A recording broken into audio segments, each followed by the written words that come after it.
So what I'm going to go through today is what are your next steps from today moving forward? What does that look like for you? So applicants from different locations will have different dates associated with your application. And you could find all of these on our website. If you scroll down on your screen right now, you'll actually see a whole bunch of links that I've provided at the bottom. But some important ones to make note of are May 1st is the deadline for most students to accept their offer of admission. It's also the deadline to apply for first-year guaranteed housing. So if you want to be secured a spot in residence, then make sure that you are applying by May 1st. The other big date to consider is that course registration will be in late June. We'll talk about this a little bit today, but you'll also get lots more information about this as we get closer. The other kind of dates coming up are towards the end of the summer. So if you are participating in Jumpstart, registration for that is going to open later in April. But this is an amazing opportunity that allows you to get connected with other students, the resources on campus, and move into residence a little bit early, all before classes even start. So I'd highly recommend registering for Jumpstart so you can come to Vancouver a little bit early, get yourself settled before classes start.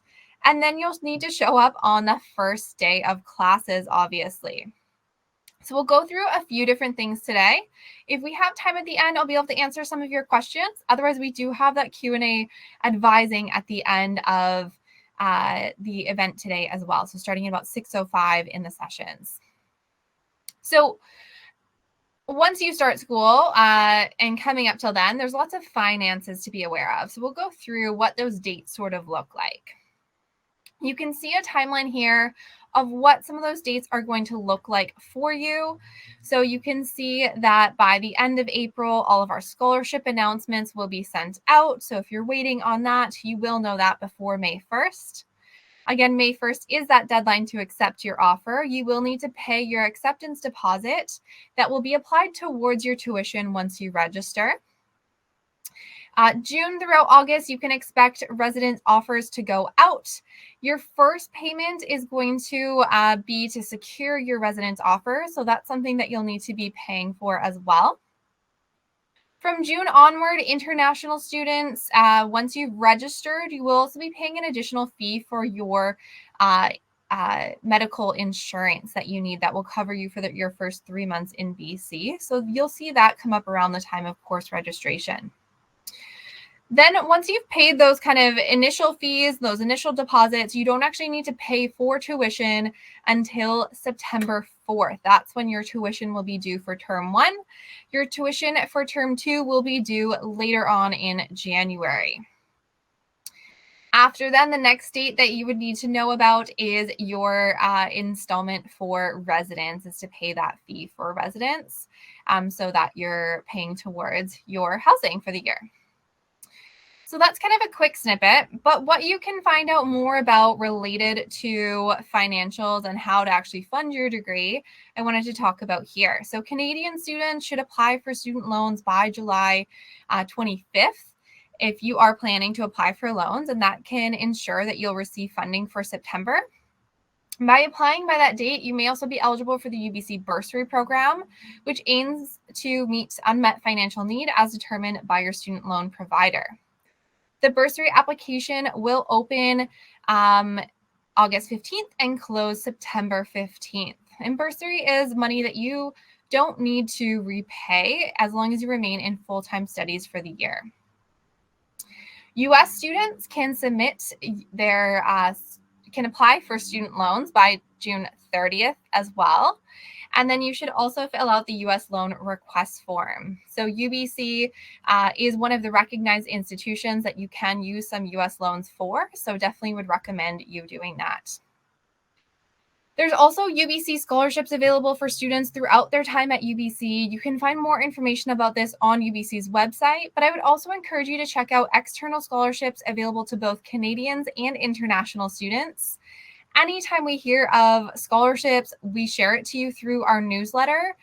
So be sure to pay attention to those newsletters that we'll continue to send out throughout the summer. You also may be able to pay for school in a variety of different ways. We'll talk about some of these today, but if you have personal savings, if you have a registered education savings plan in Canada, if you are working part-time on campus, or if you're doing co-op as part of your degree, those are all some ways that you can continue to pay for school. Now, we also have these really great people at UBC called enrollment service advisors, and they can really help you out with anything related to finances. So in May, you'll get an email from them. They'll introduce themselves, and you'll have access to your ESA throughout your entire time at UBC. They can help you out with any questions related to financial planning, tuition, awards, student loans, or anything like that. So what is your degree going to look like at UBC Engineering? We'll talk about some general next steps and a little bit of academic advising focused areas as well. So there's so many amazing things to look forward to. And on this slide, you can see a map of sort of what your degree could look like, some of the opportunities available for you. This is definitely not an extensive list. I probably couldn't fit all of the opportunities available to you on one slide, but I wanted to show you the things that our students most often participate in. The best part is that you don't really need to worry a lot in your first year. There's so many opportunities available to you, but there's also more that kind of come available every year. So you definitely can start to explore in first year and continue exploring later on. So the first thing that we'll focus on is a little bit about your academics. If you were in the intro, you would have heard from Marie that you'll have a foundational first year. And this is really going to give you the foundation for your degree in things like science, so chemistry, physics, math, all of those kind of basic understanding required for engineering. But you'll also have your first engineering courses. You'll have some coding courses. So lots of different things to kind of really build that foundation for you. Course registration information will be shared in more detail throughout May, and course registration will take place in late June. Once you've accepted your offer to UBC, you'll then get access to our student system called Workday, and this is where you'll be able to see all of your finances, your course registration, and everything to help you along your journey as a UBC engineering student. Our advisors in Engineering Academic Services, or EAS, will register you in most of your first year courses for you. But again, they'll provide lots of instruction via email regarding everything that you need to know throughout May. What's also important to note is that winter session is divided into 2 terms. So term 1 runs September to December, and term 2 runs January to April. First year students typically take about 6 courses in one term and 7 courses in the other term. And you can see the full set of courses that you would need to complete in your first year here. I also wanted to provide a sample of what one of your terms might look like that you can see on this screen. So you can see that courses may be offered kind of any day of the week. I've slotted in what could be your Words 150 or your humanities class as well, so that you can kind of see what that might look like. Your courses will be spread out. There's different timetables that we'll be offering. And again, you'll get all of that information throughout May.